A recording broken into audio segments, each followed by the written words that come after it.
தூத்துக்குடி வல்லநாடு பகுதியில் வீடு ஜப்தி செய்யப்படுவதை எதிர்த்து தற்கொலைக்கு கணவனும் மனைவியும் முயன்ற நிலையில் கணவர் உயிரிழந்தார். தொடர்ந்து மனைவி மருத்துவமனையில் சிகிச்சை பெற்று வருகிறார். இந்த நிலையில் காவல்துறையை கண்டித்து வல்லநாடு சாலையில் உயிரிழந்தவர்களின் உறவினர்கள் மறியல் போராட்டத்தில் ஈடுபட்டிருக்கிறார்கள்.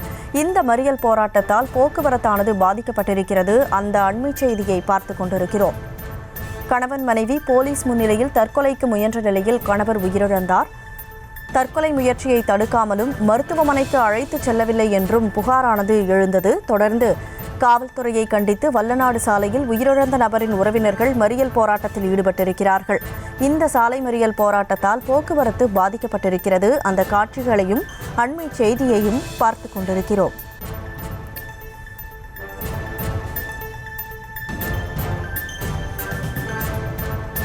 கூடுதல் விவரங்களோடு செய்தியாளர் செந்தில்குமார் இணைப்பில் இருக்கிறார். செந்தில்குமார், தற்போது உறவினர்கள் போராட்டத்தில் ஈடுபட்டிருக்கிறார்கள். போக்குவரத்து பாதிக்கப்பட்டிருக்கிறது. முழு விவரம் என்ன? கண்டிப்பாக. அதாவது தூத்துக்குடி மாவட்டம் வல்லநாடு பகுதியில் தனியார் வங்கியில் வாங்கிய விவகாரத்தில் சங்கரன் என்பவர் தற்கொலை செய்து கொண்ட சம்பவத்திலிருந்து இந்த காலையிலிருந்து மக்கள் மறியல் போராட்டத்தில் ஈடுபட்டு வருகிறார்கள். மேலும் இந்த மறியல் போராட்டத்தில் ஈடுபட்டிருந்த மக்களிடம் காவல்துறை அதிகாரிகள் பேச்சுவார்த்தை ஈடுபட்டனர். பேச்சுவார்த்தையில் ஈடுபட்டும் அவர்கள் மக்கள் வைத்த கோரிக்கை என்னவென்றால், அதாவது நேற்று அந்த அதிகாரிகள் வந்த டிஎஸ்பி அவர்களே அவர் மீது தக்க நடவடிக்கை எடுக்க வேண்டும். அதே போல தனியார் நிறுவனம் மீது வழக்கு பதிவு பண்ண வேண்டும்.